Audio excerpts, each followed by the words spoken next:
अभी हाल ही में यूएनजीए में यूनाइटेड नेशन की जनरल असेंबली में प्राइम मिनिस्टर इमरान खान ने भी तकरीर की और प्राइम मिनिस्टर नरेंद्र मोदी ने भी तकरीर की। जिन साथियों ने दोनों तकरीरें देखी हैं उनको अंदाज़ा हुआ होगा कि एहसास हुआ कि प्राइम मिनिस्टर इमरान खान का रेटरिक वही का वही है और बड़ा ही शदीद है। और लगता था कि एक दोस्त ने मुझे फ़ोन करके कहा कि जैसे तोते की तरह कोई रटा रटाया सबक होता है, वही कश्मीर का रेटरिक, वही हिंदुत्व के ख़िलाफ़ बात, और वो बड़ा ही ख़तरनाक है। On the other hand prime minister Narendra Modi ने इशारा देते हुए पाकिस्तान की और चीन की भी बात की, और हमेशा से वो इशारे में बात करते हैं, कभी डायरेक्ट अटैक नहीं करते। आज हम बातचीत कर रहे हैं दो बहुत ही अहम मुबस्सरीन के साथ, और दोनों ही टैग टीवी की जान है। मेरी मुराद मेजर गौरव आर्या जी और कामरान बुखारी जी, दोनों अपनी अपनी जगह पे अहम थिंक टैंक चलाते हैं। कामरान बुखारी जी का न्यू लाइंस थिंक टैंक है, वो इस एनालिसिस के बिजनेस में साल हर साल से बहुत ही गैर जानबदारी के साथ इम्पार्शल बातचीत कर रहे हैं। और मेजर गौरव आर्या जी का चाणक्य फोरम थिंक टैंक बहुत ही पॉपुलर है, भारत में भी और भारत से बाहर भी, और उसके जो ऐप्स हैं एंड्रॉयड और एप्पल पे भी डाउनलोड किए जा सकते हैं। आज का मौजू है हमारा बड़ा ही सिंपल कि क्या इंडिया और पाकिस्तान जो एक हॉस्टिलिटी है इससे दूर हो सकते हैं। बेशक थोड़ा बहुत ही सही।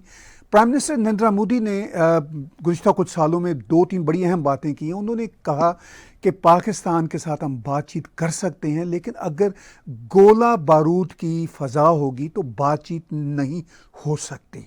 फिर उन्होंने ये भी कहा कि किससे बात करें पाकिस्तान में। वो ये कहते हैं कि मुझे वर्ल्ड लीडर्स ये पूछते हैं कि पाकिस्तान में इमरान खान साहब से या प्राइम मिनिस्टर जो भी होते हैं उनसे बात की जाए, आईएसआई से की जाए, फ़ौज से की जाए, तो किससे बात की जाए। तो आफ्टर ऑल ये जो हॉस्टिलिटी है दोनों तरफ की, इसके लिए भारत किससे बात करे। और इन पे आज बहुत अहम बातचीत होगी। मेरी कोशिश होगी कि आज का टेम्पो हम ज़रा फास्ट रखें। दोनों बहुत ही काबिल हमारे साथी हैं, कमेंटेटर्स हैं और अपनी अपनी जगह पर बहुत अहम हैं। और हमारी कोशिश होगी कि आने वाले दिनों में भी इन दोनों साथियों को एक साथ लाते रहें। मैं बातचीत शुरू करता हूं कामरान बुखारी साहब से, वाशिंगटन से हमारे साथ जुड़े हुए हैं। कामरान साहब, मैंने अभी कहा कि प्राइम मिनिस्टर नरेंद्र मोदी ने कई मौके पर कहा कि भाई पाकिस्तान में किससे बात करें, इमरान खान से करें, फ़ौज से करें, आईएसआई से करें, और फिर गोला बारूद के माहौल में कैसे बातचीत हो सकती है। आप कैसे देखते हैं इस स्टैंड को? जी, बहुत बहुत शुक्रिया ताहिर साहब। और मेरे लिए जो है वो बहुत मुसर्रत और खुशी की बात है कि जो है अब मैं मेजर गौरव आर्या के साथ जो है आज इस पैनल में हूँ। आप तीनों, हम तीन जो हैं इस बड़े ही मुश्किल मौजू को टैकल करने की कोशिश कर रहे हैं। तो मैं अपनी गुफ्तगू का आगाज जो है वो इस तरह शुरू करूंगा कि देखें, आई थिंक कि पाकिस्तान के तो जो मामलात हैं वो पेचीदा हैं, वो टू से द लीस्ट। कि जैसे आपने जिक्र किया कि अगर भारतीय पॉइंट ऑफ व्यू से देखा जाए तो बात करें तो किससे करें। एक जमाने में जनरल मुशर्रफ के साथ भी बात हुई थी, वो उस वक्त फौजी हुकूमत थी। उसके बाद जो है हमने देखा कि पीपल्स पार्टी की हुकूमत आई, आसिफ अली जरदारी और जो है यूसुफ रजा गिलानी जो वजीर आजम थे, उनसे कुछ बातचीत शुरू की गई, कोई आमदोरफ्त हुई। उसके बाद जो है मियां नवाज शरीफ की हुकूमत आई, और फिर मियां नवाज शरीफ की तो मतलब गुज़श्ता जो हुकूमतें उनके अंदर भी बहुत अहम लेवल के ऊपर इंगेजमेंट हुई है। साबिक प्रधानमंत्री जो है अटल बिहारी वाजपेयी साहब जो हैं वो आए लाहौर। तो ये सारी चीजें हम देख रहे हैं, और ये एक पेचीदगी है जो हम एक मोड़ पे कहीं रुके हुए हैं। पाकिस्तान और भारत एक वो जिसे कहते हैं अंग्रेजी में उसको कॉजैलिटी लूप कहते हैं, तो उस कॉजैलिटी लूप में कहीं फंसे हुए हैं। थोड़ा सा आगे जाते हैं कुछ अर्स वक्त के लिए, थोड़े से वक्त के लिए, फिर पीछे आ जाता है मामला, क्योंकि कुछ ना कुछ हो जाता है, कोई दहशतगर्दी हो जाती है या कोई कशीदगी बढ़ जाती है। लेकिन अगर हम फास्ट फॉरवर्ड करें और इस वक्त जो मौजूदा हालात हैं उसके अंदर जो है, जो डोमेस्टिक जो हालात हैं दोनों मुल्कों के अंदर, पाकिस्तान के अंदर ज्यादातर, लेकिन भारत के अंदर भी जो है जो डोमेस्टिक पॉलिटिकल कंपल्शंस हैं, क्योंकि बिल आखिर जो है चाहे कोई भी हुकूमत आए, माजी में जो है कांग्रेस की हुकूमत थी, बीजेपी की भी हुकूमत थी, और अब फिर से बीजेपी की हुकूमत है, प्रधानमंत्री नरेंद्र मोदी की जो सरकार है, और इसी तरीके से बहुत सारी हुकूमतें पाकिस्तान में भी आई हैं। लेकिन आई थिंक कि इशू ये है कि एक हाई लेवल पे इसको देखने की जरूरत है। और मैं ये कहूंगा कि जो कशीदगी है उसका ताल्लुक एक सेल्फ परसेप्शन से भी है दोनों मुल्कों का, और एक दूसरे के बारे में क्या राय है वो क्या है। तो थ्रेट परसेप्शन आई थिंक को थोड़ा रीएडजस्ट करने की जरूरत है दोनों जानिब। भारत बड़ा मुल्क है। भारत जो है वो अब तो मतलब गुज़श्ता 20 सालों के अंदर तो बड़े पावर्स में माना जाता है। तो आई थिंक कि भारत जो है has not come to terms with it being a great power, in the sense कि वो अब उसका मुकाबला जो है, जैसे क्वाड है, क्वाड के अंदर शमूलियत है, तो ये एक लेवल बढ़ गया ना भारत का कि भाई अब वो इज एंगेज्ड विद यूएस, और उसमें जो है जापान और ऑस्ट्रेलिया भी है। इसी तरीके से भारत और चीन जो हैं वो आपस में तजारत भी बहुत है, लेकिन हमने पिछले साल देखा कि वो गलवान वैली में जो झड़प हुई तो उसमें भी भारत जो है वो अब चीन के साथ है। तो आई थिंक कि पाकिस्तान के साथ जो देरीना जो हिस्टोरिकल इख्तलाफ है, जो हिस्टोरिकल कशीदगी है, लड़ाई है, झगड़ा है, फसाद है, वो उसमें से अपने आप को आगे लेके नहीं जा पा रहा। ये हुई मेरी भारत की क्रिटिक। पाकिस्तान की क्रिटिक ये है कि पाकिस्तान जो है वो पैरिटी के पॉइंट ऑफ व्यू से देखना चाहता है साउथ एशिया को, बर्रे सगीर को, जो सब कॉन्टिनेंट का इलाका है उसके अंदर। वो कहता है कि भाई वो तस्लीम नहीं करता कि भारत जो है वो एक बड़ी ताकत है, और वो अपनी जो पॉलिटिकल इकोनॉमी है उसको, जो अगर आप सिर्फ उसके अंदर जो है इसको सिक्योरिटाइज तरीके से देखें तो वो डायरेक्टेड एट भारत है। तो किसी तरीके से भारत के साथ जो है वो पलड़ा जो है वो बराबर रखा जाए, और वो हो नहीं सकता कुदरती तौर पे, क्योंकि भारत की इकोनॉमी बहुत बड़ी है, पाकिस्तान की इकोनॉमी बहुत छोटी है, और पाकिस्तान के अंदर बहुत सारे जो है हिस्टोरिकल वजूहात की बिना पर प्रॉब्लम्स भी हैं। ये नहीं कि भारत के अंदर नहीं है, लेकिन पाकिस्तान के अंदर ज्यादा बिलखसूस हैं, क्योंकि पाकिस्तान की रियासत जो है वो बदतदरीज गुज़श्ता कम अज कम 20 इफ नॉट 30-40 सालों में कमजोर हुई है।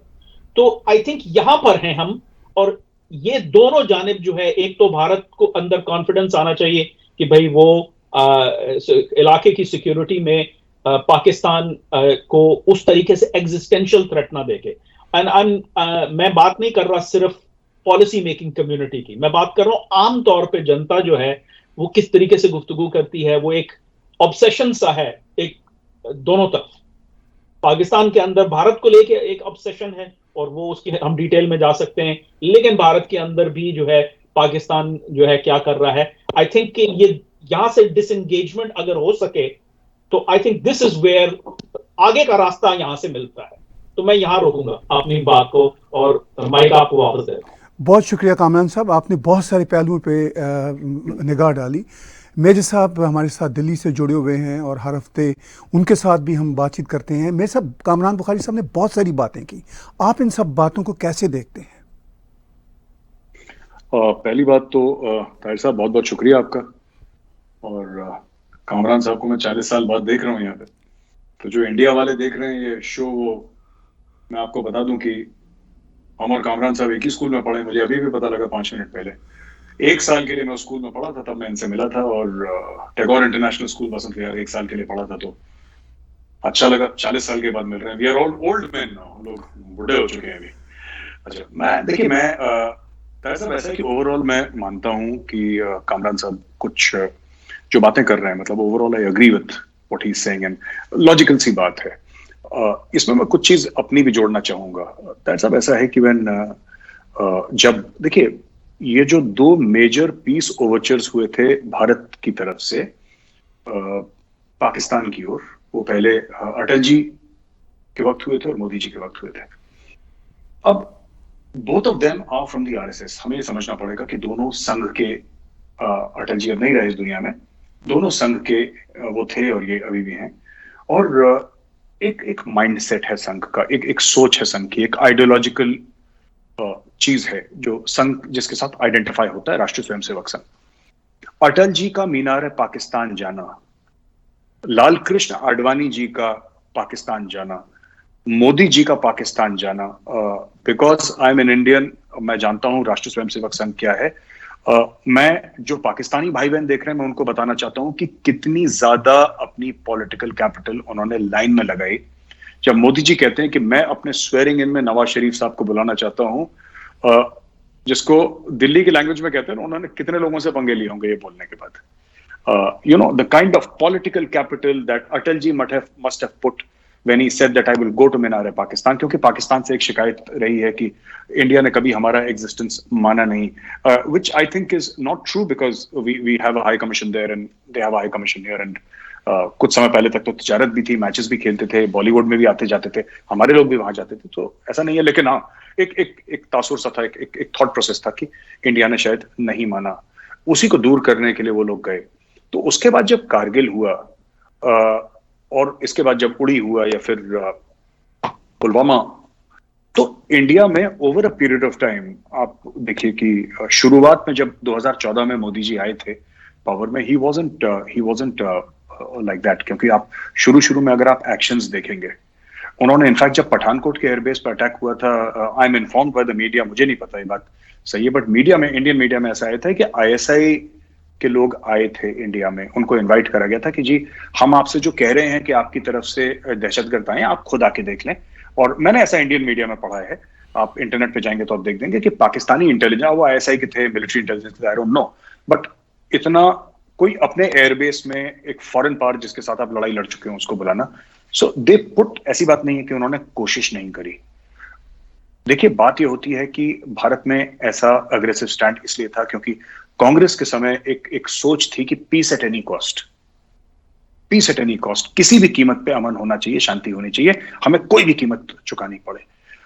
मोदी जी की थिंकिंग ऐसी नहीं है, बिल्कुल भी ऐसी नहीं है मोदी जी की थिंकिंग. मैं एक दो बार उनसे मिला, वो भी दूर से मिला, भी मतलब कि हाथ जोड़े नमस्ते करा, ऐसा नहीं कि मैंने जाके हाथ भी मिलाया उनसे, ऐसा नहीं, मैं कोई मेरी बातचीत नहीं हुई उनसे कभी, लेकिन दूर से मिला हूं और जो भी थोड़ा उनकी बॉडी लैंग्वेज से मैं रीड कर पाया हूं.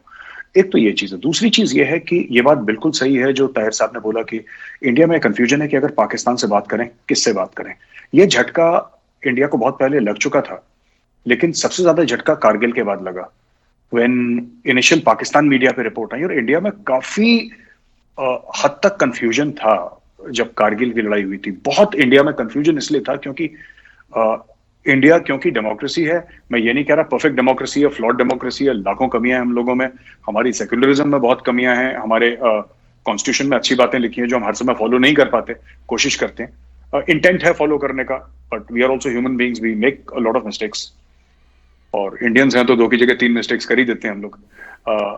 लेकिन बात यह कि जो हमारा कंफ्यूजन था जब ये बोला कि साहब, there was a discussion in Pakistani media जिसमें सीनियर पाकिस्तानी आर्मी ऑफिसर्स ये बोल रहे थे कि हमने प्राइम मिनिस्टर को बताया, वो कह रहे हमने प्राइम मिनिस्टर को नहीं बताया. इंडिया में Indians could not understand how this can happen, because हमारे यहाँ कभी ऐसा नहीं होता.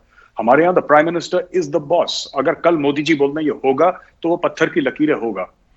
अगर उन्होंने बोल दिया साहब सूरज नहीं उतरेगा, कल तो नहीं उतरेगा, चढ़ा रहेगा ऊपर, मतलब it is that the prime minister is the overall authority. Here we have Pakistani army officers saying and even Musharraf साहब सेइंग ऑन रिकॉर्ड की व्हाई मोदी जी, मतलब any prime minister for that matter, Manmohan Singh ji, anybody for that matter, people saying that हमें नहीं पता था. तो उन्होंने बोला यार फिर ये कंफ्यूजन बढ़ गया कि अगर पाकिस्तान में बात करें ये तो पूरी जंग हो गई, हमारे 527 लोग वीरगति को प्राप्त हो गए, शहीद हो गए इंडियंस, पाकिस्तानियों ने भी जान खोई, ये कह रहे हैं हमें पता ही नहीं था. यहाँ पे 2 nuclear powers almost had a full-fledged war. It was a localized conflict, but it could have blown up into a full-fledged war. They're saying कि जी हमें पता ही नहीं था. इसीलिए यही बात है जो ताहिर साहब आप कह रहे हैं. और आखिरी चीज मैं कहता हूं ना कि इसमें कुछ चीजें ऐसी हुई कि जब मैं इंडिया का बता देता हूं, फिर मैं 1 मिनट लेके पाकिस्तान का भी पॉइंट ऑफ व्यू बता दूंगा.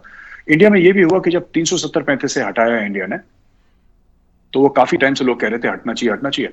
तो पाकिस्तानी मीडिया में बोला कि साहब ये तो अचानक हटा दिया मोदी जी ने. अचानक नहीं हटाया, तो बीजेपी के मैनिफेस्टो में लिखा था.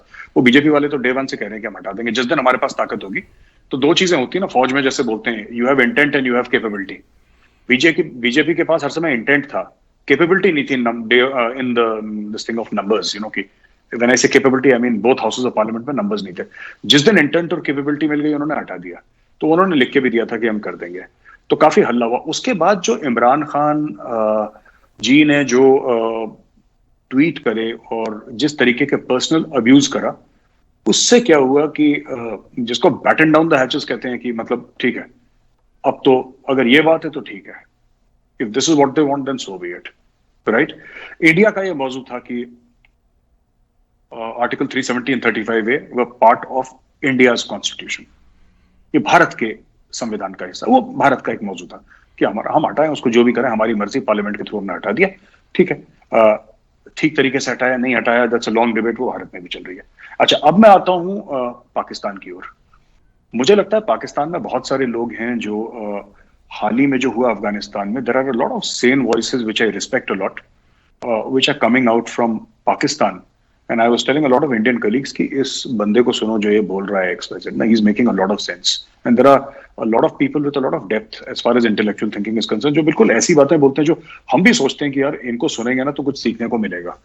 It's a gain for us, not a loss. And they have started telling Imran Khan कि maybe, you see, if you advocate for the Taliban, then somehow indirectly the world bodies will hold you responsible for the behavior of the Taliban. क्योंकि साहब आप ही कह रहे थे जनाब इनको पैसा दें, आप ही कह रहे थे इनको रिकॉग्नाइज करें, अब देखिए तो गर्दनें काट रहे हैं लोगों, you know, that sort of thing. तो ये सब चल रहा है जो हमारे इमीडिएट नेबरहुड में है. But overall from India there is a great feeling after Kargil, especially after Kargil. I'm not saying that Pakistan should agree that this is well founded or not, whether this feeling is well founded or not. That is not my thing. I'm saying from an Indian perspective, it is well founded that they think of Pakistan's Kargil misadventure as a great betrayal. कि उस वक्त हम अटल जी की speech है कि मैं मियाँ साहब के साथ खाना खा रहा था or something, I was having tea with him, बैठ के हम लोग गप्पे शप्पे मार रहे थे जब ये लोग कारगिल में चढ़ रहे थे. And then Musharraf did not help matters when he corroborated the same thing in his book, you know, in the line of fire, when he wrote in his book कि हाँ हम लोग गए थे और मैं खुद गया था वहाँ पे, I spent a night and all that. वो काफी कुछ लिखा है उन्होंने कारगिल के बारे में, and other people also. So I think वहाँ से things started actually deteriorating a lot. फिर 2003 में वो ceasefire हुआ लाइन ऑफ कंट्रोल में. So this is ताहिर साहब a brief background of what has actually happened. Right दोनों की बातें बहुत इंपॉर्टेंट हैं और इसमें 370 और 35A की रेवोकेशन की बात हुई तो पर्सनली मुझे ऐसा लगता है कि जैसे पाकिस्तान को बहुत पहले पता था कि ऐसा होगा और शायद अरब कंट्रीज़ ने उनको ऑलरेडी ऑन बोर्ड लिया हुआ था. कामरान साहब, मुझे यूँ लगता है कि जैसे पाकिस्तान की इस्टेब्लिशमेंट की तरफ से जो 70-72 साल से कश्मीर के लिए उनकी एक अपनी एफर्ट्स हैं जो मुझे पर्सनली तो वो ज़ाया ही होती नज़र आती हैं, बिलियंस एंड बिलियंस डॉलर ज़ाया हुए उनकी अपनी एग्जिस्टेंस के लिए. एनी हाउ वो एक अहम इशू है और इसके साथ साथ बहुत अहम मेजर साहब ने नुक्ता उठाया कि जिस तरह humiliated tweets prime minister Imran Khan ने की. मुझे एक बहुत ही घटिया उनकी ट्वीट याद है जिसमें उन्होंने प्राइम मिनिस्टर नरेंद्र मोदी को छोटा शख्स करार दिया. ऐसी बातें हेड्स ऑफ द स्टेट्स के करने वाली नहीं होती हैं. ये ट्रंप अगर जिस तरह की कोई बात कर जाया करते थे लेकिन इस हद तक वो भी शायद नहीं गए. ये रेटरिक बढ़ाने के लिए, हीट बढ़ाने के लिए एक अहम है. बाकी ये जो इमरान खान का बार बार कहना कि आरएसएस हिंदुत्व जिम्मेदार है, ये हीट बढ़ाने के लिए है. आरएसएस के साथियों से मेरी भी दोस्ती है और मैं उनसे एग्री भी करता हूँ, कुछ इशू पे डिसएग्री भी कर लेता हूँ. लेकिन मेजर साहब ने जो कहा कामरान साहब, वो इम्पॉर्टेंट बात है कि अगर अटल बिहारी वाजपेयी जी गए, इमरान खान उसका जिक्र नहीं करते, या प्राइम मिनिस्टर नरेंद्र मोदी जब नवाज शरीफ से मिलने गए वो तो गवर्नमेंटों को नहीं पता था चंद घंटों के लिए जब वो गए तो वो एक पीस का मैसेज लेके गए थे, लेकिन उससे कुछ दिन बाद ही उड़ी और फिर पठानकोट हो जाते हैं. तो ये सारे उस हीट को कम नहीं होने देते. और जो लैंग्वेज है रेटरिक की इमरान खान की और इवन उनके मिनिस्टर्स की और इवन एस्टेब्लिशमेंट की, वो बहुत ख़तरनाक है. इंडिया से मुझे ये रेटरिक बहुत ज़्यादा इस तरह का नज़र नहीं आता. आप कैसे देखते हैं सूरत को?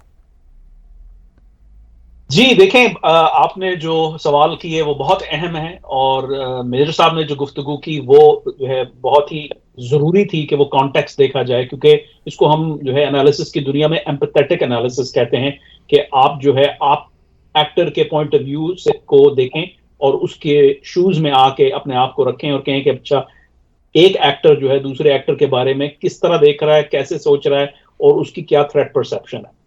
तो देखें, ये इस बात में तो कोई शक नहीं है कि पाकिस्तान के अंदर जो एक डिसएग्रीमेंट है वो कि पाकिस्तान की रियासत कैसी होनी चाहिए, क्या वो एक सेक्युलर जमहूरी नेशनल रियासत होनी चाहिए जिसके अंदर पाकिस्तान के जो नेशनल मफादात हैं, पाकिस्तान के जो इंटरेस्ट हैं और सिक्योरिटी के, ट्रेड के या जो भी हैं, उसको आगे लेके चला जाए, या पाकिस्तान जो है वो एक आइडियोलॉजिकल रियासत हो। तो उससे तो नो डाउट मतलब कोई इस चीज से डिसएग्री नहीं कर सकता कि उसने पाकिस्तान और भारत के रिलेशनशिप को वो आगे नहीं बढ़ने दिया। वो उसी पॉइंट पे अटका रहता है कि अच्छा पहले पीस एट ऑल कॉस्ट, जैसे मेजर साहब ने जिक्र किया, कांग्रेस उसको डील कर रहा था कि अच्छा ठीक है, ये एक रियलिटी है, एक आइडियोलॉजी है, एक बहुत बड़ा तबका पाकिस्तान के अंदर वो पाकिस्तान को एज एन आइडियोलॉजिकल रियासत तस्वर करता है और उसी फ्रेम ऑफ रेफरेंस से फिर कश्मीर को भी देखता है और भारत को भी देखता है मजमूई तौर पे। लेकिन फिर भी जो अमन है, जो ताल्लुकात की बेहतरी है, वो फिर भी हो सकती है और हम लचक और फ्लेक्सिबिलिटी को अपनाए रखेंगे। और अब एक ऐसी हुकूमत है कि जिसकी अपनी आइडियोलॉजी है और वो आइडियोलॉजी जो है वो, अब मैं कंपेयर नहीं कर रहा, मैं इक्विविकेट नहीं कर रहा, मैं एज एन एनालिस्ट जो है वो उसको देखने की कोशिश कर रहा हूं एज समवन के जो पाकिस्तान से ओरिजिन है, मेरे माँ बाप वहां पैदा हुए थे, मैं पैदा हुआ था, मैंने ज्यादा वक्त नहीं गुजारा, लेकिन जो है someone who knows that side और someone who actually lived in Bharat as well and understands that, और प्रोफेशनली भी मेरी ट्रेनिंग ऐसी हुई है कि भाई एनालिसिस है, उसका कोई ना मजहब होता है और ना ही उसका कोई देश होता है, अगर आपने रियली हाई क्वालिटी का एनालिसिस करना है। तो मैं उस पस मंजर में मैं ये कहना चाहूंगा कि पाकिस्तान की आइडियोलॉजी ने तो, जैसे मेजर साहब ने जिक्र किया, वो एक सेट ऑफ जो इवेंट्स हैं वो प्रोड्यूस किए, और अब जो है भारत की आइडियोलॉजी इस मिक्स में आ चुकी है, क्योंकि इट्स नॉट द सेम। वो ऑब्वियसली रेट्रिक से भी पता चलता है, जैसे आपने जिक्र किया, इमरान खान साहब के रेफरेंसेस आपने दिए कि भाई वो इस किस्म की बातचीत कर रहे हैं, लेकिन आइडियोलॉजी का फिर भी एक है, वो उसने बेसिकली ये है कि आइडियोलॉजी इज मीटिंग आइडियोलॉजी, कि इधर से जो है इस्लामिस्ट जिहादिस्ट किस्म की जो मेंटालिटी है उसने वेल को जो है कई दिहाइयों से पॉइजन किया है। अब दूसरी जानिब से जो जाहिर है एक रिएक्शन आता है, और वो रिएक्शन ये है कि अच्छा ठीक है, अपना अगर आपकी आइडियोलॉजी है तो हमारी भी आइडियोलॉजी है, तो हम वो बेसिकली जो है वो फिर यही करते हैं कि हम अपने वो sharpen the blades and knives और जो है prepare for the worst case scenario, वहां पे हम रुके हुए हैं। लेकिन इससे पीछे कैसे हटा जाए?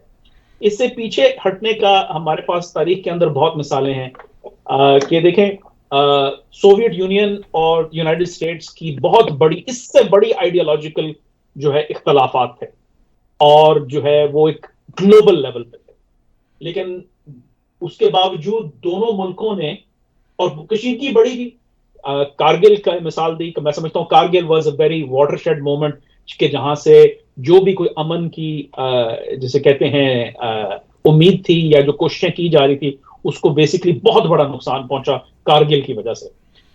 लेकिन अपना क्यूबन मिसाइल क्राइसिस भी हमने देखा 1961 के अंदर, जिसमें बिल्कुल जिसे कहते हैं ये नहीं पता था कि अच्छा न्यूक्लियर वॉर हो जाएगी या क्या हो जाएगा, लेकिन दोनों साइड ने पुल बैक किया और बातचीत के रास्ते को अपनाया, कोई बदला नहीं, सोवियत यूनियन वहीं का वहीं रहा, और अब जो रशियन फेडरेशन है वो उस आइडियोलॉजी को तो लेके नहीं चल रहा आगे, लेकिन as a great power, as a competitor, as an opponent of the United States, adversary, वो एग्जिस्ट करता है, और लेकिन हालात चल रहे हैं। इसी तरीके से अमेरिका ने अपनी आइडियोलॉजी नहीं बदली, और कहने का मकसद ये है कि आप अपनी आइडियोलॉजी को पे बरकरार भी रख सकते हैं, लेकिन आप माहौल को जो है मैनेज भी कर सकते हैं, और गो के सोवियत यूनियन और अमेरिका उस तरीके से पड़ोसी मुल्क नहीं है, और उनके अंदर उस तरह की जो है वो जिसे कहते हैं रॉ हॉस्टिलिटी नहीं है।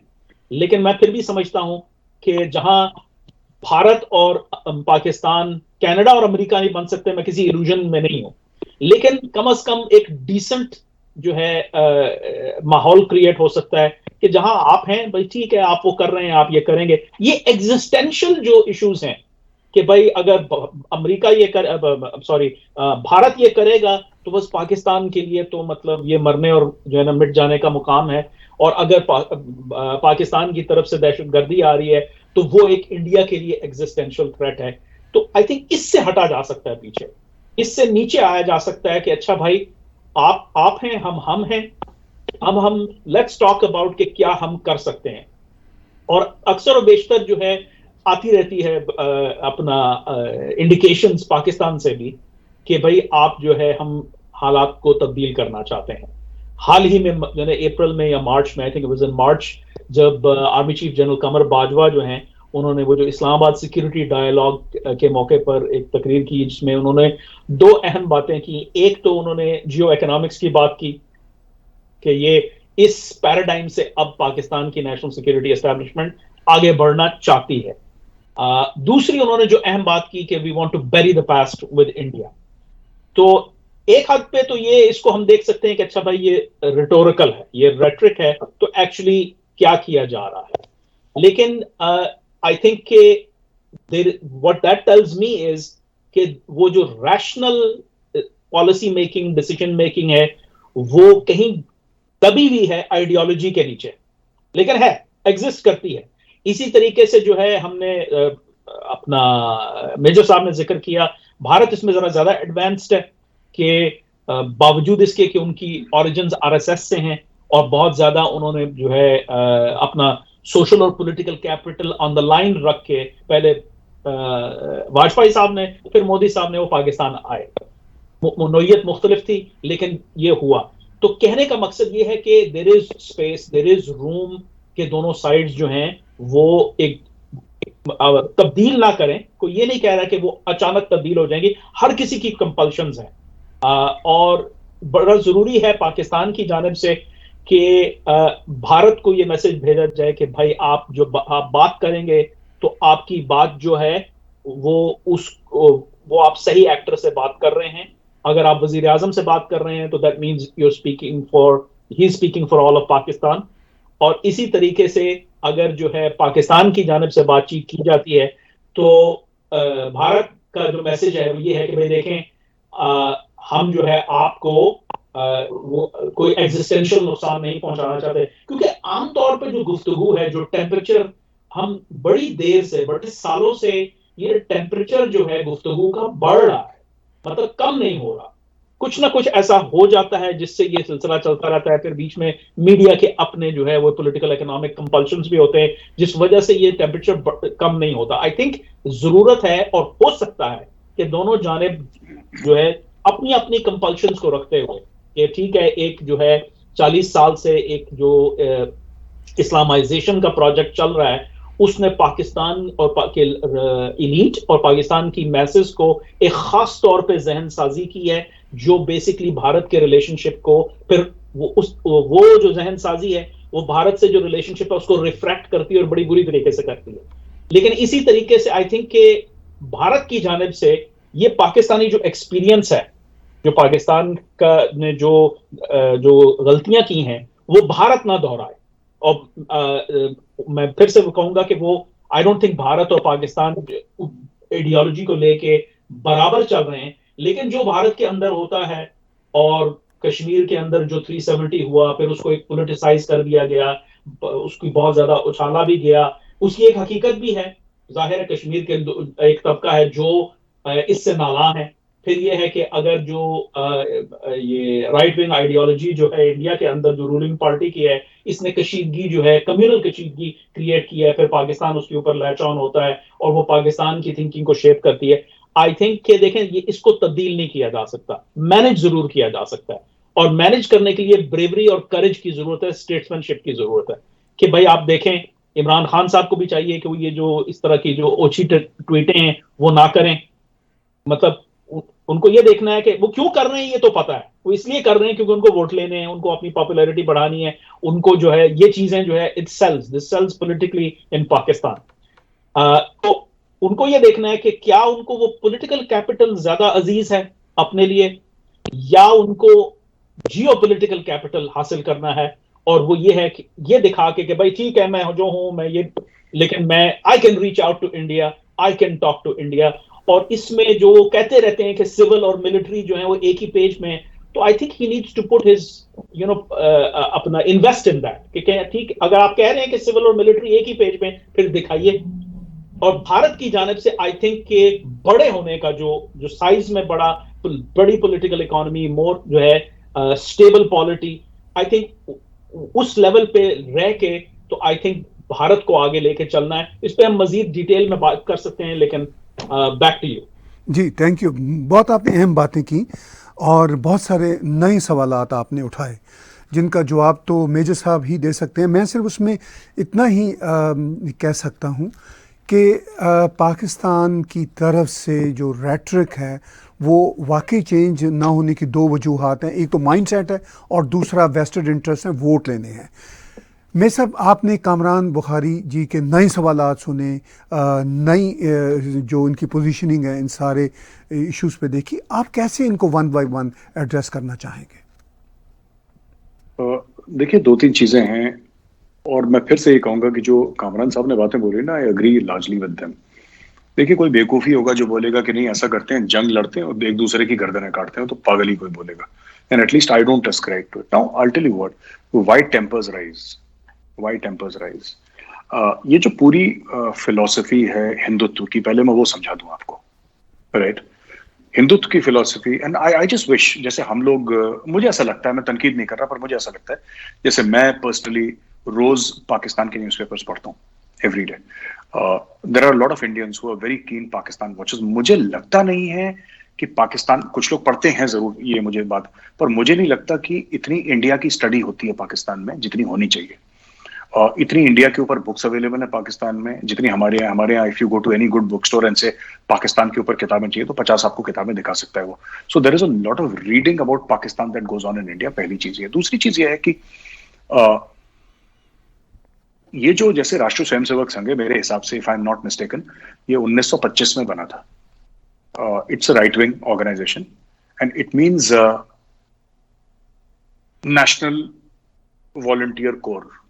अगर मैं एक बड़ा लूज हल्का फुल्का ट्रांसलेशन करूं तो national volunteer corps, it's a social service sort of an organization where people को, ये अपने कैंप्स भी लगाते हैं और बच्चों को सिखाते भी हैं XYZ। तो जब भी हम ऐसी बातें सुनते हैं, एक साहब हैं हैदराबाद में, मैं उनका नाम नहीं लूंगा, बड़े मशहूर हैं सियासतदान, तो जब उनके भाई ये कहते हैं कि मुसलमानों ने हिंदुओं के ऊपर 800 साल हुकूमत करी और ऐसी ऐसी बातें बोलते हैं, बात है कि सब कॉन्टिनेंट पे लोगों की मेमोरीज बहुत ज्यादा लंबी हैं। तो मैं थोड़ा सा डिसएग्री तो नहीं करूंगा कामरान साहब से, लेकिन मैं थोड़ा सा अलग तरीके से कि इसको ना देखिए, जो राइवलरी थी रशिया और यूनाइटेड स्टेट्स ऑफ अमेरिका की, वो जिसको हम उर्दू में कहते हैं वर्चस्व, suzerainty, power, influence, global reach, ideology, communism and capitalism वगैरह वगैरह की, इन 3-4 चीजों का मिश्रण था, एक मिक्स था उसका, जिसकी वजह से कोल्ड वॉर हुआ। Because essentially you wanted to influence one bloc and they wanted to influence other bloc, and then you mention the Cuban missile crisis etcetera.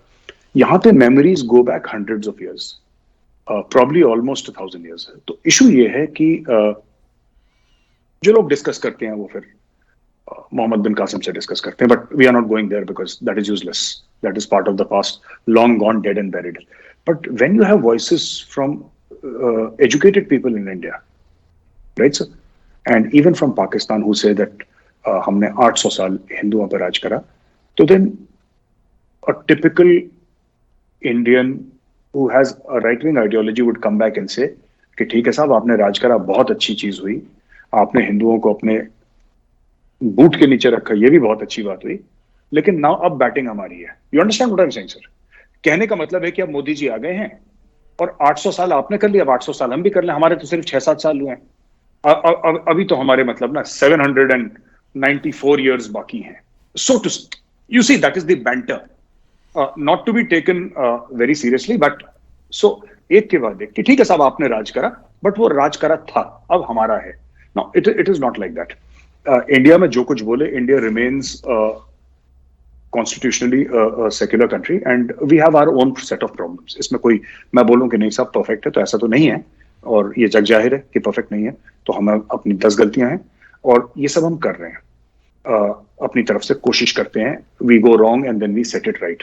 दूसरी चीज, जहां तक कश्मीर की बात है, जब इंडिया कहता है कि हम कश्मीर हमारा अभिन्न अंग है, जब पाकिस्तान कहता है कि, मैं बताता हूं और मैं क्यों कह रहा हूं ऐसा, मैं तनकीद नहीं कर रहा पाकिस्तान की, बट मैं एक बात समझाने के कह रहा हूं कि when Pakistan says that you know कि कश्मीर हमारा शाहरग है, तो Pakistan has done everything that it could to get Kashmir. मतलब 1947-48 में जो कवाली रेडर्स आए थे, और किताब भी है, एक पाकिस्तानी जनरल है अकबर खान, उनकी किताब भी है। मैं कामरान साहब को भेजूंगा अगर कहीं मुझे मिल गई, मेरे पास पड़ी थी एक कॉपी पुरानी। And this is a book written and about the Pakistani, and so many wars have been fought. There has been terrorism in Kashmir, etc. There have been diplomatic overtures by Pakistan, and every country has a right to do whatever they want to do. And Pakistani सही कर रहे हैं, गलत कर रहे हैं, that is not for an Indian to say. That is Pakistan's internal business. But Pakistan ने जो करना था कर लिया कश्मीर में।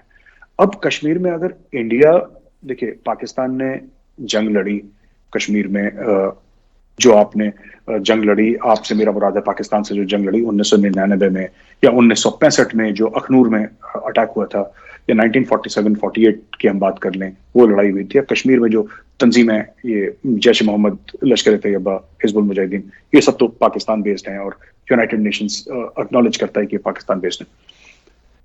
तो मेरा ही कहने का मतलब है कि ये स्टेप लिया, अभी तक इंडिया का इतने सालों तक पॉस्चर डिफेंसिव था सर इसमें, कि ठीक है वहां से मार पड़ रही है, एक बॉक्सर आपको मार रहा है और आप ब्लॉक कर रहे हो, वो बॉक्सर मार रहा है, आप ब्लॉक कर रहे हो, you just blocking and that boxer is hitting you and you are blocking, आप डिफेंसिव खेल रहे हैं। पहली बार सर 5 अगस्त 2019 को इंडिया ने ऑफेंसिव खेला, और उसके बाद क्या हुआ मैं आपको बताता हूं। उसके बाद हुर्रियत गायब हो गई, the Hurriyat conference disappeared from Kashmir. आज की तारीख में कोई बात नहीं करता, एंड ऑफ स्टोरी। क्योंकि इन्होंने करना था ये, बीजेपी अगर पावर में बहुत पहले होती, अटल जी के टाइम पे अगर होती एब्सोल्यूट मेजोरिटी में, ये तब दूर कर देती। इनके पास, वही मैं कह रहा हूं ना, इंटेंट एंड कैपेबिलिटी, इनके पास इंटेंट डे वन से था। जब बीजेपी के सिर्फ 2 मेंबर ऑफ पार्लियामेंट थे सर, इंडियन पार्लियामेंट सिर्फ 2 थे, ये तब भी कहते थे हम 370 हटाएंगे। आज इनके 303 है, आज कहते हैं हमने हटा दिया। It was only a matter of time, वो होना था। इंटेंट और कैपेबिलिटी जिस दिन मैच होते कर देते, इन्होंने करा, क्योंकि इनके आइडियोलॉजी में है बीजेपी की हम हटाएंगे। अच्छा, दूसरी चीज है 1994 के हमारे पार्लियामेंट का रेजोल्यूशन है कि that the parliament, Indian parliament, and उस समय it was Congress was in power. तो हमारे यहाँ एक और चीज है कि रिएक्शंस हर एक गवर्नमेंट के अलग हैं, लेकिन ऑन इश्यूज लाइक कश्मीर और issues of national security everybody speaks the same language रफली। किसी की थोड़ी सॉफ्ट लैंग्वेज है, किसी की थोड़ी सी अग्रेसिव लैंग्वेज है, लेकिन ओवरऑल जब नेशनल सिक्योरिटी की बात आती है तो generally Indians tend to be aligned. हमारा एक दृष्टिकोण है, एक पॉइंट ऑफ व्यू हमारा। तीसरी जो बड़ी अहम बात मैं कहना चाह रहा था कि जो कामरान साहब पीस की बात कर रहे हैं, मुझे लगता है कि peace is very very important, and for that the first thing that needs to die down is rhetoric. Every friction, every war has its own economy, and in every conflict, certain number of people benefit. And you see, I mean, if there is no war, how will those people benefit? I'm not talking about war as in कि गोलियां चल रही हैं, मैं उसको war नहीं कह रहा, war of words को कह रहा हूं मैं। I mean war of words, शब्दों से जो, लफ्जों से जो लड़ाइयां होती हैं। अगर अमन होना है तो सबसे पहले, ठीक है हम लोग कहेंगे कि टेररिज्म खत्म कर दीजिए, आप कहेंगे साहब कश्मीर में आप नॉर्मल सी लाइए, तो 2-3 चीजें मैं आपको बता देता हूं कि I think the rhetoric needs to go down. Rhetoric कम होगा तो मीडिया भी कम बोलेगा, बिकॉज मीडिया क्या करता है सर कि what media does is first it will report sir. पहले न्यूज आती है, फिर उसके बाद व्यूज आती है sir, and news is not dangerous sir, the views are very dangerous जो मीडिया की तरफ से आती है। देन दे विल से मार दो, काट दो, वो कहेगा जी लाल किले में सब परचम लहराएंगे, ये कहेगा सर हम लाहौर पे चढ़ दो। You know these things happen and they are a natural human reaction. हम कुछ बोलेंगे, फिर आप कुछ बोलेंगे, आप कुछ बोलेंगे, तो हम कुछ बोलेंगे, जाहिर सी बात है। अब इसमें the thing to do and the thing to sort of watch out for is lower the rhetoric number 1, lower the temperatures number 2, right. And जो कहते हैं कि लो हैंगिंग फ्रूट जिनको कहते हैं, जो छोटी छोटी चीजें हैं ना, अब ये मुझे लगता है कि यहां पे इमरान खान ने क्या गलती कर दी है, इमरान खान साहब ने, कि उन्होंने बोल दिया जब तक, अब he has boxed himself into a corner because of the same rhetoric. अब पीटीआई के आपको अगर कारकुनों को खुश करना है तो आप खुश कर सकते हैं कि जब तक भारत 370-35 से वापस नहीं लेगा हम भारत से बात नहीं करेंगे। भारत के जो लोग हैं ओपनली कभी नहीं कहते, लेकिन I move around in such circles, वो कहते हैं हमने कब बोला बात करना है आपसे, आप 1000 साल तक मत करो, हमें कोई दिक्कत नहीं है। वो तो कहते हैं 1000 फुट की वॉल बनाओ। ट्रंप नहीं कह रहा था मैक्सिको के बीच में वॉल बना दो, वो कह रहे हैं 1000 फुट की वॉल बना दो। हवा ना उड़े। आप ट्रेड की बात कर रहे हो, हम तो चाहते नहीं हवा भी चले वहां से, ना यहाँ से वहां जाए ना तो लोग ऐसी बातें कर देते हैं। फिर extreme position are taken which are not healthy for Pakistan और for India for that matter. So ये एक्सट्रीम पोजिशन से थोड़ा सा हम लोग पीछे हैं। और आखिरी चीज मैं ये कहना चाह रहा था कि you very right when Kamran sahab, जब आपने ये बोला ना कि India has not got used to it being a big power. अभी इट टेक्स सम टाइम कि बात यह है कि जो इंडियन इकोनॉमी अभी एक्सपैंड कर रही है धीरे धीरे, वो कोरोना के चलते कॉन्ट्रैक्ट हो गए, अब दोबारा एक्सपैंड कर रही है, right. For too long we have our strategic thought has been Pakistan centric, but now no longer. Whatever media you might hear in the media, but slowly and slowly if you look at our think tanks, because आप भी एक think tank आपका भी है कामरान साहब, तो मैं आपको भी बताता चलूं कि जो इंडिया के थिंक टैंक्स हैं फॉर द पास्ट 1.5 years, अगर आप उनके आर्टिकल्स देखें या वो जो पेपर्स गवर्नमेंट को सबमिट करते हैं, I would not be wrong if I said that only 15 or 20% of the papers were about Pakistan. 80% of the papers are not about Pakistan. 80% of the papers would tend to be about the Indo-Pacific. ये मैं पिछले 1.5-2 साल की बात कर रहा हूँ sir. उसके पहले तो everything was 90% was Pakistan and 10% was China.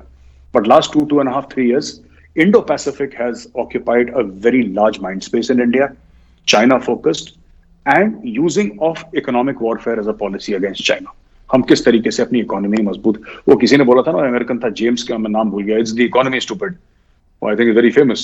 वो बिल क्लिंटन का एडवाइजर भी हुआ करता था, he said it's the economy stupid, और बिल क्लिंटन ने भी काफी फिर कोट शूट करा था उसको। तो I think it's is the same this thing that India is saying that the more economically strong we get, the larger manufacturing base we have, I think the more we are this thing as far as China is concerned.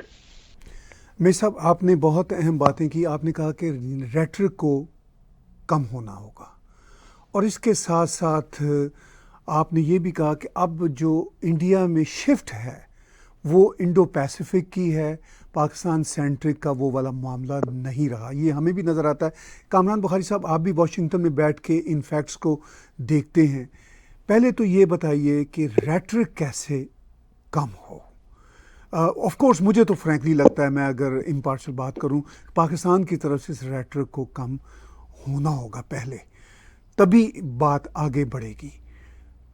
इसके साथ साथ अब चूँकि पाकिस्तान के मसाइल, economic structure और ख़राब हो गया, इस सारी सूरत हाल में पाकिस्तान की तो भारत की ज़रूरत बढ़ती चली जा रही है ग्राउंड रियलिटी पे, मगर वो उसको तस्लीम नहीं कर रहे। इन सब चीज़ों को आप कैसे देखेंगे? जी थैंक यू। मेजर साहब ने बहुत अच्छी बातें की हैं, मैं उनको आगे लेके चलना चाहूँगा। उन्होंने बात की कि रेटरिक कम किया जाए, आपने सवाल किया कैसे कम किया जाए। मैंने इससे पहले जिक्र किया कि भारत जो है has not come to terms with it being a big power. मैं उसकी वही तनकीद है, उसी फ्रेम से पाकिस्तान की अब तनकीद करूंगा, और वो ये है कि Pakistan has not come to terms with its insecurities. I think insecurity drive कर रही है कि बस अगर हमने ये ना किया तो ये मुल्क नहीं रहेगा। लेकिन साहब 75 साल हो गए, मुल्क तो है, मुल्क को तो कुछ नहीं हुआ ना। तो आई थिंक पाकिस्तान के अंदर इलीट लेवल पे भी और अवाम के लेवल पे, लेकिन अवाम के लेवल पे आपको लीडरशिप चाहिए। लीडरशिप वो होती है जो अवाम को साथ लेके चलती है, और बहुत दहाइयों से हमने वो नहीं देखा है। लास्ट टाइम जब हमने ये देखा पाकिस्तान में, तो उस वक्त मरहूम जुल्फिकार अली भुट्टो साहब की हुकूमत थी, और वो जो है अवाम के साथ रब्ता रखते थे। और उनकी आज भी आपको जो है यूट्यूब के अंदर बहुत सारी तकारीर मिलेंगी कि जिसमें छोटी क्लिप्स हैं, कुछ फुल जो है ना तकारीर हैं, कुछ सेगमेंट्स हैं, लेकिन वो आपको उस बात की निशानदेही करते हैं कि एक ऐसा लीडर था जो अवाम को लेके चल रहा था कि भाई ऐसा ना हो कि मैं कोई ऐसा काम करूं कि अवाम पीछे रह जाए, मैं आगे निकल जाऊं, या मैं किसी और प्लेनेट पे हूं और अवाम किसी और प्लेनेट पे। तो ये बड़ी जरूरी है पाकिस्तान की जानिब से कि पहले इलीट जो है वो इस कॉन्फिडेंस का मुजाहरा करे कि भाई हमारा मुल्क है, वो कहीं जाने वाला नहीं है। तो इस जो वो डर से अपने आप को छुटकारा दिला दें, कि कॉन्फिडेंस पैदा हो कि कोई भी हो, मतलब कोई भी ताकत है। और अब तो मैं समझता हूं कि इंडिया से तो खैर कोई खतरा नहीं है, वो तो मतलब लड़ाई चल रही है, टीवी पे आके लोग एक दूसरे को जो है वो इंटेलेक्चुअली लड़ रहे हैं बैठ के, लेकिन एज सच ना इधर से कुछ होता है, इधर से दहशतगर्दी होती है, उधर से जो है पहले तो डिफेंसिव चल रहा था, और अब एक वाकया, एक डाटा पॉइंट हमारे पास है कि वो जो एयर स्ट्राइक की थी, जो जिसके बाद जो है वो बहुत ही जल्दी वो मामला रैप अप हो गया। I think realization on both sides kicked in कि भाई ये ज्यादा देर चल नहीं सकता। पाकिस्तान को खतरा तालिबान से, क्योंकि Taliban enjoy a soft underbelly in Pakistan. तो अगर खतरा है, अगर पाकिस्तान को, और मैं जो है ये बातें याद नहीं रहती हैं, मेजर साहब ने बिल्कुल ठीक कहा कि memories are very long in South Asia, I don't disagree with that. लेकिन साथ में ये भी कहूंगा कि बहुत सारी बातें हम भूल भी जाते हैं, बहुत सारी बातें की जाती हैं जो फिर उस तरीके से, चूंकि मीडिया उनको आगे नहीं लेके चलता, तो लोगों को याद नहीं रहती, वो गुम हो जाती है हिस्ट्री के अंदर।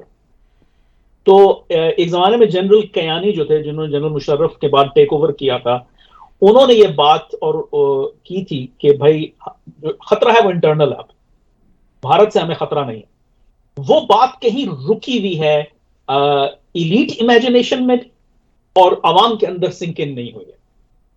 वो पहली दफा ऐसा कोई जो है था बड़े जमाने के बाद कि भाई एक रियलिटी जो है वो सिंक इन हो गई थी, at least at the level of the highest leadership of the army, कि भाई भारत है, हम भी हैं और हम भी कर रहे हैं जो भी कर रहे हैं, लेकिन जो खतरा है वो इंटरनल है, क्योंकि वो उस वक्त तालिबान की इंसर्जेंसी चल रही थी, सवात टेक ओवर हो गया था, और सिर्फ ट्राइबल एरियाज में प्रॉब्लम नहीं था, वो जो साबिक सूबा सरहद, और अब हम उनको खैबर पख्तूनख्वा कहते हैं, उसके जो डिस्ट्रिक्ट्स लगते हैं फाटा के साथ, वो भी हुकूमत की रिट से बाहर हो चुके हैं। तो वो एक रियलाइजेशन हुई थी, लेकिन वो realization did not go anywhere, it was something that happened और आगे नहीं। आई थिंक कि वो एक अलामत थी, कि एक कॉन्फिडेंस था कि हमें जो खतरे हैं वो हमें अंदर देखना है, बाहर नहीं देखना। तो I think that confidence has to come in Pakistan. इसकी गुफ्तगू होनी चाहिए, बजाय इसके कि इमरान खान साहब जो है वो मतलब चेस्ट बीटिंग करें और ये करें और वो करें। अगर उनको रियली स्टेट्समैन बनना है, अगर वो अपनी जो है ना रियली वो चाहते हैं, वो जो कहते हैं भाई कि हम मैं पाकिस्तान के लिए करूंगा, अगर वो ये करना चाहते हैं तो he has his work cut out for him. वो जो है रेट्रिक को चेंज करें और कहें कि भाई ये है हालात, और मैं चाहता हूं कि अब अवाम जो है, हम अपने गोल्स को कैसे रियलाइज करें। इकोनॉमिक गोल्स हैं, हम जो है भारत के साथ किस किस्म का रिलेशनशिप रखना चाहते हैं। 70-75 साल से तो लड़ाई चल रही है, ठीक है। इफ यू से कि आपका नया पाकिस्तान है, आप एक नया जो है ना, you putting the past behind you, general Bajwa भी कह रहे हैं। आई थिंक इस गुफ्तगू को आगे बढ़ाना है, लीडरशिप को इस गुफ्तगू को आगे बढ़ाना है। और इस वक्त इमरान खान साहब हैं, कल को पता नहीं 2023 में या अगले साल जो इलेक्शन होगा उसमें क्या होगा, मुझे तो नहीं पता, लेकिन आज इमरान खान साहब हैं और कल को कोई अगर और आता है, अगर उन्होंने अपने मुल्क के लिए कुछ करना है, तो ये सबसे बड़ी बात वो कर सकते हैं कि वो आवाम से बात करना शुरू करें और आवाम को कहें कि ठीक है, जो हुआ, गलती की, हमारे बुजुर्गों ने गलती की या हम लोगों ने भी गलतियां की, हम सब उसमें शामिल हैं, लेकिन ये है कि अब we really want to move forward. और अब हमें जो है, जो 21वीं सदी है, इसके अंदर हमने अपने जो लेसन्स लर्न किए हैं 20वीं सदी के, वो हम उनकी रोशनी में we want to move forward. तो ये I think this is a key thing that has to happen in Pakistan, और बड़ा जरूरी है कि वहां पे कॉन्वर्सेशन बदले। और कॉन्वर्सेशन तब बदलेगी जैसे मैंने कहा कि भाई कॉन्फिडेंस आएगा कि आपको आपकी रियासत कहीं नहीं जा रही। अगर कोई रियासत को प्रॉब्लम होगा वो अंदरूनी है, और वो उस अंदरूनी, जब आप ये सोचना शुरू कर देंगे कि आपके खतरात अंदरूनी है, इसी वजह से मैंने जनरल कयानी के बयान का हवाला दिया कि अगर वो सिर्फ आप कहेंगे नहीं, लेकिन आपकी पूरी की पूरी जो रियासत की मशीनरी है, स्टेट मशीनरी है, वो और फिर सिविल सोसाइटी को आप लेके चलें और कहें कि अच्छा let's talk about these things, तो तब आप जो है इस मुल्क को आगे लेके चलेंगे। And I also want to add कि आई थिंक, जैसे इसका जिक्र मैंने पहले भी किया, लेकिन मैं थोड़ा सा उसको आगे बढ़ाना चाहता हूं कि रेटरिक की और आइडियोलॉजी की जो गलती है पाकिस्तान के अंदर, वो तो पाकिस्तान भुगत रहा है, पाकिस्तान की गरीब आवाम भुगत रही है, ठीक है, और जो है आबादी 220 मिलियन के करीब है और वो लोग भुगत रहे हैं।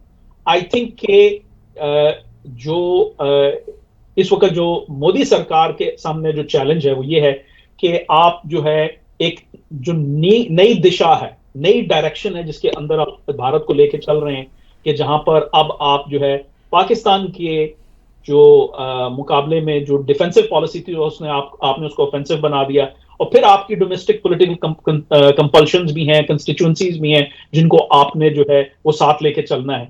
लेकिन खुदारा वो गलती मत कीजिए जो पाकिस्तान ने की। पाकिस्तान ने जो गलती की उसमें आइडियोलॉजी बहुत हाइप हो गई, आउट ऑफ कंट्रोल होगी, यहां तक कि नॉन स्टेट एक्टर जो है उस आइडियोलॉजी को हाईजैक कर गए। देखें, मेरी बड़े जमाने से तनकीद है पाकिस्तान के ऊपर कि भाई अगर आप कश्मीर के लिए कुछ करना चाहते हैं तो वो इंटेंट अपनी जगह पर है, जो कैपेबिलिटी जो है जो हुई के लेवल पर गुफ्तगू हुई, वहां पे तो जिहादी आ गए। जिहादियों ने सबवर्ट कर दिया कश्मीर की जो भी जो उमंगें थी कश्मीरी आवाम की, जो भी था उसकी डिस्कशन में हम डिटेल में हम जो है जा सकते हैं, लेकिन वो सबवर्ट हुआ। आई थिंक कि भारत को इस वक्त बहुत ही नाजुक मोड़ पे है भारत, क्योंकि भारत एक बढ़ती हुई ताकत है और एक बढ़ती हुई इकोनॉमी है, ग्लोबल प्लेयर है। भारत अपने आप को समहाउ, भारत की सरकार को, और मैं समझता हूं ये नरेंद्र मोदी के पास ये पॉलिटिकल कैपिटल है कि वो ये अचीव कर सकते हैं कि वो आइडियोलॉजी और रेटरिक को, भारत के गोल्स को अंडरमाइन करने की इजाजत ना दें। उनको वहां पे वो लेवल है, डिफरेंट स्केल है, पाकिस्तान का स्केल डिफरेंट है, मैग्नीट्यूड ऑफ द प्रॉब्लम जो है वो डिफरेंट है, लेकिन this is how we get away from rhetoric, कि हम भारत को चाहिए कि रेटरिक को मैनेज करे और उससे पीछे हटे, और पाकिस्तान को चाहिए कि वो कॉन्फिडेंस बिल्ड करे कि भाई जो भी नुकसान हमें हो सकता है पाकिस्तान को, वो हमारे से ही होगा, किसी और से नहीं होगा। जी बहुत शुक्रिया कामरान साहब। आखिर में मेरे साहब मैं आपसे जानना चाहूँगा अफ़गानिस्तान के कॉन्टेक्स्ट में, अभी कामरान बुखारी ने बड़ी अच्छी बात की, उन्होंने कहा कि पाकिस्तान को इंटरनल ख़तरा इस वक्त आज के समय जो है वो तालिबानाइजेशन से है, लेकिन हमें दूसरी तरफ ये दिखता है कि पाकिस्तान की जो इलेक्टेड गवर्नमेंट है वो तो इसको बहुत ज़्यादा फैंटेसाइज कर रहे हैं, ग्लैमराइज कर रहे हैं, चाहे शाह महमूद कुरैशी के स्टेटमेंट्स हों, शेख रशीद के स्टेटमेंट्स हों, ख़ुद इमरान खान के स्टेटमेंट्स हों, वो तो इनको इंटरनेशनलाइज करना चाह रहे हैं और अब वो तालिबान की फ़ौज को ट्रेनिंग भी देना चाह रहे हैं। इसको आप कैसे देखते हैं मेरे साहब? जी, इसके पहले कि मैं आपका बात का जवाब दूं, तो मैं कामरान साहब ने जो बात बोली थी मैं थोड़ा सा 1 मिनट में एक्सपेंड करूंगा। जो रेटोरिक है वो एक्चुअली क्या है, इंडिया और पाकिस्तान की रेटोरिक में ये फर्क है कि इंडिया की गवर्नमेंट से रेटोरिक नहीं हो रहा, इंडिया की मीडिया से रेटोरिक हो रहा है। इंडिया के जो गवर्नमेंट है, आप जैसे कि इमरान खान साहब 10 बार मोदी जी को ये बोले हिटलर है, नाजी है, फाशिस्ट है, ये करता है वो करता है, बदले में एक भी ट्वीट, और मुझे लगता है ये जवाब न देना ठीक है, वो उनकी पॉलिसी है मोदी जी की, बट कहीं ना कहीं ये खतरनाक क्यों है मैं आपको बताता हूं। एक थ्योरी होती है आर्मी में, थ्योरी ऑफ एक्सेप्टेबल लॉसेस, कि अगर हम ये लड़ाई करेंगे तो इतने लॉसेस हमें एक्सेप्टेबल हैं।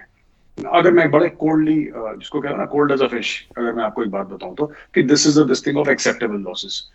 इंडिया ने ये क्यों नहीं जवाब दे रहे, मैं बता रहा हूं। जैसे कि जब पाकिस्तान ने राहदारी नहीं दी, हमें अफगानिस्तान पहुंचना था, इंडिया ने चाबहार पोर्ट बनाया और इंडिया ने बोला कि ठीक है हमें ज्यादा महंगा पड़ेगा, ज्यादा समय लगेगा। ऑब्वियसली पाकिस्तान से अगर हम अटारी बॉर्डर से हम ले जाएं सीधा वाघा और फिर ले जाएं तो फिर तो सबसे आसान है, that is a gold mine. But अगर ये नहीं मिल रहा तो ठीक है, we accept, it is an acceptable loss for us. और हम एक काम करते हैं, हम वो 1-2-3 बिलियन डॉलर जितने भी डालना है चावार बनाते हैं, ईरान से हम करके हम यहां से ले जाएंगे। Now you see, this is something that is being practised also by the Modi government. जैसे एक जगह आपने बोला कि पाकिस्तान को बिल्कुल, क्योंकि पाकिस्तान ने राहदारी नहीं दी, उन्होंने ईरान से रास्ता खोज लिया।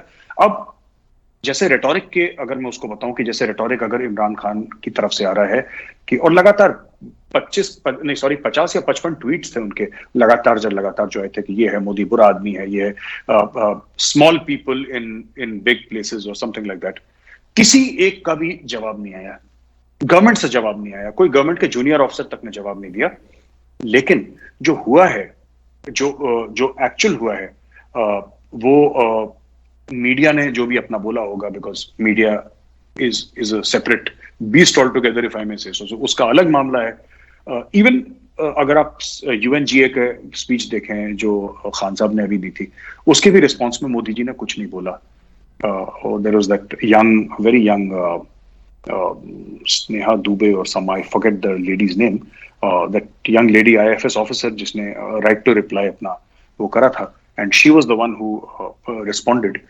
मोदी जी ने रिस्पॉन्ड नहीं करा। तो एक माइंडसेट हो गया मोदी गवर्नमेंट ने कि इन द सेंस कि हमें पाकिस्तान के साथ इंगेज करना ही नहीं, वो गाली दे रहे हैं देने दो, उनको जो करना है करने दो, हमें अगर जिहादी आते हैं हम बॉर्डर पे हमारी फौज उनको रोक देगी लाइन ऑफ कंट्रोल पे, बाकी हमें इंगेज करना नहीं, हमें बात ही नहीं करनी। पाकिस्तान अगर वहां से हमें कुछ गाली भी दे रहा है इमरान खान, तो हमें वो उसने दी नहीं, हमारे लिए इमरान खान है ही नहीं। So that sort of mindset ये बन गया है। अच्छा, अब आते हैं हम अफगानिस्तान में या तालिबानाइजेशन ऑफ पाकिस्तान सोसाइटी। बहुत मुझे लगता है कि ये this is very very dangerous. ये तालिबान की सो कॉल्ड विक्ट्री तो नहीं कहता मैं, बिकॉज वो दोहा अकॉर्ड के बाद ही आए हैं वो लोग, तो ऐसा तो नहीं कि अमेरिकन फौज को मार मार के उन्होंने भगा दिया वहां से, ऐसा नहीं है। American went away in the Taliban, they just filled up the vacuum there. But if people want to call it a victory, then so be it. But the fact of the matter is कि Pakistan has appropriated Taliban quote unquote victory as their own victory. तो ये उनके media में और बड़े बड़े लोगों से बयान भी आ रहे हैं कि जैसे हमने करा था, हमारी बहुत एक बड़ा, मैं आज ही देख रहा था कि हमारी बहुत शहादतें हैं अफगानिस्तान, पता नहीं कौन सी शहादतें। सो these things upset the Afghan people also. This sort of rhetoric upsets the Taliban. और दूसरी चीज है कि साफ बोल चुके हैं, जनरल बाजवा ने पार्लियामेंट में ब्रीफिंग करी थी, I read in some report in the media report that he briefed the media in which he said that the Taliban and the TTP are two sides of the same coin, एक ही हैं, ये अलग नहीं है।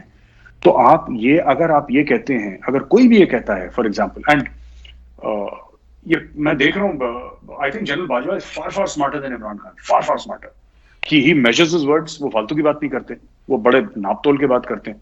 और बाजवा साहब बात ही ऐसे करते हैं, मुझे लगता है कर्ज दे रहे होंगे ना, ही इज वेरी बड़े हिसाब से बात करते हैं। इमरान खान इज इमरान खान, वो उन्होंने रुकना नहीं है। तो ये इशू है कि पाकिस्तान के लिए लाल मस्जिद का फिर से it's raising his head again. वो वीडियो आया था, वो अजीज जो है उनके मौलाना जो भी हैं वहां पे मौलवी, लाल मस्जिद के अगेन लाल मस्जिद इज रेडिंग हिज हेड, वो तालिबान के झंडे झूठे लगा के। तो I think for Pakistani society it's extremely dangerous. Taliban should be for all practical purposes. आप बोलिए लोगों से, अगर मैं होता इमरान खान की जगह तो मैं अपने कैमरा क्रू लगाता काबुल एयरपोर्ट में, बोलता कि पाकिस्तान इंटरनेशनल एयरलाइंस का प्लेन लैंड कर रहा है विथ एड, हम दवाइयां दे रहे हैं जी, हम तेल सब्जी गंदम दे रहे हैं, गेहूं दे रहे हैं, चीनी दे रहे हैं, we are trying to help. और हम कोई ज्यादा अमीर मुल्क है नहीं, लेकिन हमारे भाई हैं, अफगान भाई बहन है, तो हम उनकी मदद कर रहे हैं। And we would have projected that side rather than a geo strategic side. देखिए इसमें ना, मैं जानता हूं मैं ज्यादा टाइम ले रहा हूं, बट आप दोनों की इजाजत हो तो बस 30 सेकंड और मैं बताता हूं। मैं एक्चुअली क्या है कि for a very long time America has known, ये जो अमेरिका आज ये कह रहा है ना कमला हैरिस कि terrorism is emanating from Pakistan, या जो भी जिहाद इज एमिनेटिंग फ्रॉम पाकिस्तान, ये कमला हैरिस को आज पता लगा।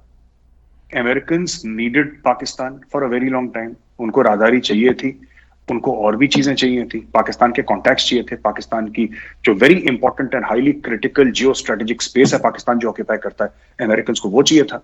तो अमेरिकन्स को जब तक चाहिए था उन्होंने हर चीज माफ करी। उन्होंने डॉक्टर अब्दुल कदीर ने भी जो करा, उन्होंने they turned a blind, they did everything. Today they feel that our drones can fly from elsewhere and हम कुछ और जुगाड़ लगा लेंगे। ईरान की तरफ वो हाथ अपना बढ़ा रहे हैं, दोबारा बातचीत कर रहे हैं। So they are finding the space where अब now suddenly Pakistan is spreading terrorism in the world, as if Kamala Harris woke up one fine morning and said, "ऐसे ये क्या ड्रामा यार?" ये तो Americans, they have done that, I think, and they have realized that they have to move beyond that love affair with Pakistan. So I think ये तालिबान से जितना दूर रहें पाकिस्तान उतना अच्छा है, और मदद बिल्कुल करें आम लोगों की, अपने जहाज भेजें, और टेलीविजन कैमरास जो हैं पाकिस्तान टीवी चैनल के मुख्तलिफ, वो फोकस करें कि पाकिस्तान अच्छा काम क्या कर रहा है जो अफगान आवाम है उनके लिए ना, rather than focusing on कि दुनिया रिकॉग्नाइज क्यों नहीं करती तालिबान रजीम को, और दुनिया को रिकॉग्नाइज करना चाहिए, इनको डॉलर देने चाहिए। आप जब ये कहते हैं तो then people want to find excuses to somehow corner Pakistan, and Pakistan is giving all the possible excuses कि दुनिया sanctions लगाए या corner करे, which should be avoided, I think. बड़ी आपने अहम बात की। मेरी एक कोशिश और ख्वाहिश होगी कामरान बुखारी साहब और मेज साहब, आप दोनों दोस्तों को ऑन एंड ऑफ एक साथ भी लिया करूं, और वो इम्पोर्टेंट बात होगी बिल्कुल आखिर में दोनों की तरफ से जो अब तक की गुफ्तगू हुई है वो कैसे आप सम अप करेंगे कामरान बुखारी भाई?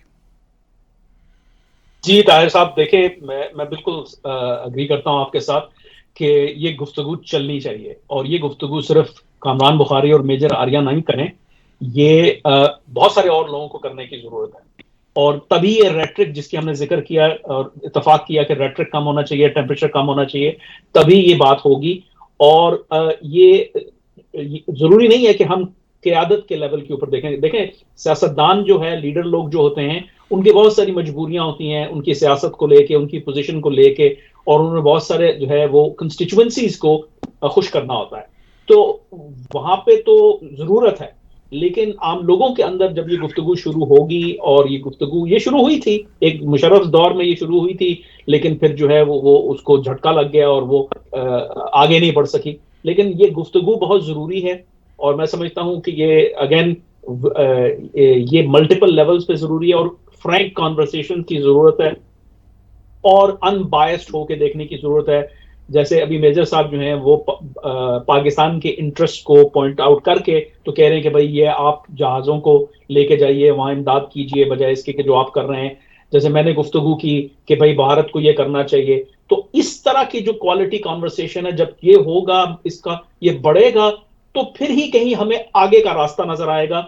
वरना हम वहीं पे रुके हुए, अच्छा कश्मीर का क्या बनेगा, दहशतगर्दी का क्या बनेगा, फला क्या होगा। ये बड़ा जरूरी है कि ये देखा जाए कि अब चूंकि जो है एक नई रियलिटी अमेरिका नहीं है अफगानिस्तान के अंदर, तो अब पाकिस्तान जो है वो किस तरह जो है इसको डील करेगा। अकेले तो डील नहीं कर सकता, तो इसमें वो जो अटारी से लेके तो तोरखम तक का रास्ता है, उस मौजू पे गुफ्तगू होनी चाहिए कि अच्छा भाई जो है ट्रेड कैसे होगी। ट्रेड होगी तो पाकिस्तान का फायदा होगा, पाकिस्तान अपनी मुश्किलात से बाहर आएगा। ट्रेड होगी तो लोग जो हैं मिल बैठने की भी बात करेंगे।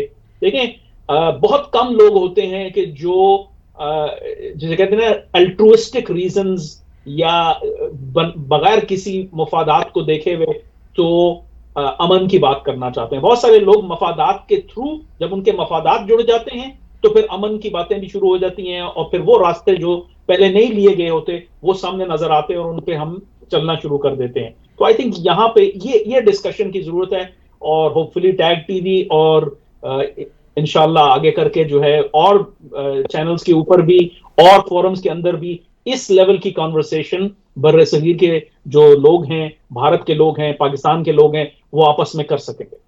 बहुत शुक्रिया कामरान भाई साहब। बहुत आखिर में मेजर साहब, आप आज की गुफ्तगू को कैसे सम अप करना चाहेंगे? तो मुझे बहुत अच्छा लगा कामरान साहब से बात करके, and I think we should look forward to, and I will look forward to more conversations with him and other people also sir. ये भी है। और एक छोटी सी, एक छोटा मुंह बड़ी बात कर दूं sir, it's not for me to advice Pakistan मुल्क है, और मुझे नहीं करना चाहिए ऐसा। लेकिन मैं एक बात कहना चाहूंगा कि यू नो पीस का एक और चीज पाकिस्तान के अंदर जो हो सकती है, ये बड़ा एक अलग अजीब सी बात मैं कह रहा हूँ। अगर आप और इससे पाकिस्तान की जो सोवरेनिटी उस पर फर्क नहीं पड़ेगा, क्योंकि इंडिया ने एक्सपेरिमेंट ट्राई करी है। हमारी चाबी जो है इंडिया में सर, वो डाइवर्सिटी है। हमारी चाबी ही डाइवर्सिटी है। यूनिफॉर्मिटी हमारी चाबी है ही नहीं। व्हेन आई से चाबी, आई मीन द की। तो मैं ट्रांसलेट करके हिंदी में चाबी बोल रहा हूँ। जो की is diversity.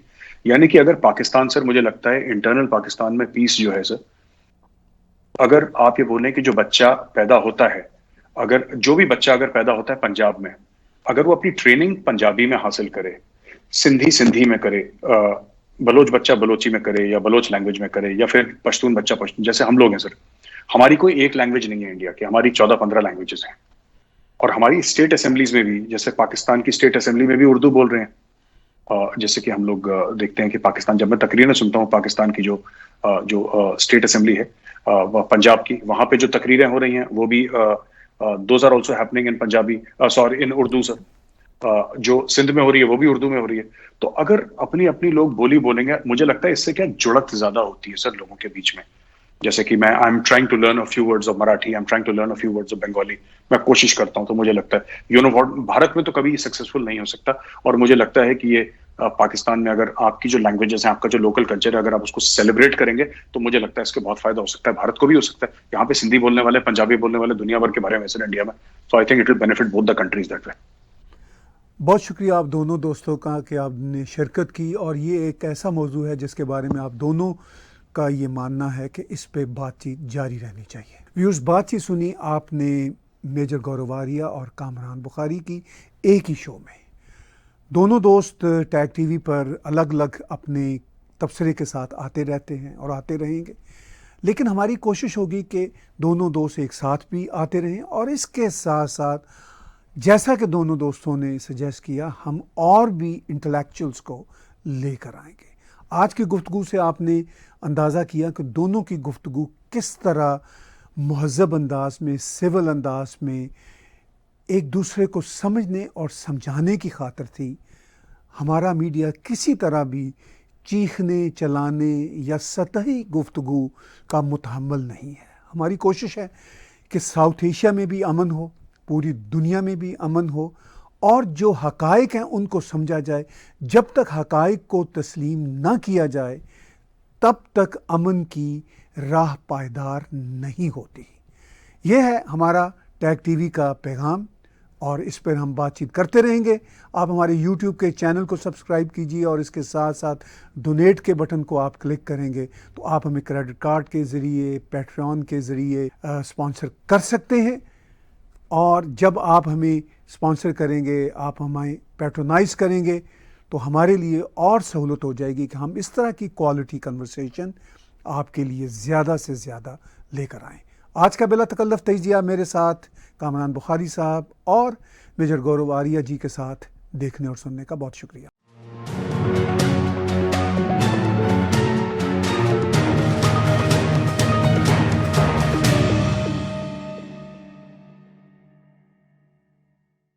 Subscribe Tag TV YouTube channel and press the notification button.